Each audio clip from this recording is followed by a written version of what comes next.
Hi అండి. మొన్న నేను మా వదిన వైజాగ్‌లో చిన్న పనుండి అయితే వెళ్ళాము. ఇంకా మాకు ట్రైన్‌కి చాలా టైం ఉందని ఫిషింగ్ హార్బర్‌కెళ్ళి చేపలు తీసుకున్నాము. మేము ఫస్ట్ తోలుపార, టోనా తీసుకున్నాం. తోలుపార తీసుకొని అది కటింగ్ చేస్తుండగా అక్కడ వేరే వాళ్ళు అడిగారు ఎంత కాస్ట్ ఏంటి అని.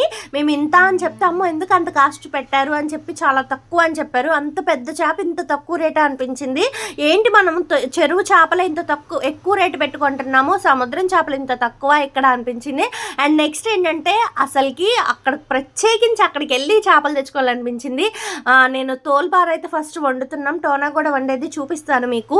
తోలుపార మా వదిన చెప్పింది ఉల్లిపాయలు, పచ్చిమిరకాయలు, టమాటాలు మగ్గి అల్లం వెల్లిపాయ పేస్ట్, తర్వాత ఉప్పు, కారం, పసుపు, తర్వాత ముక్కలు వేసి పులుసు పొయ్యి అని చెప్పింది. సేమ్ ప్రాసెస్లో చేశాను, కానీ మా వదిన కూడా వండింది. ఆమె టేస్ట్ చాలా బాగుంది. నా టేస్ట్ కొద్ది పులుపు అది ఎక్కువైపోయి నాకు టేస్ట్ నచ్చలేదు. మా ఇంట్లో వాళ్ళైతే బాగుందని చెప్పారు.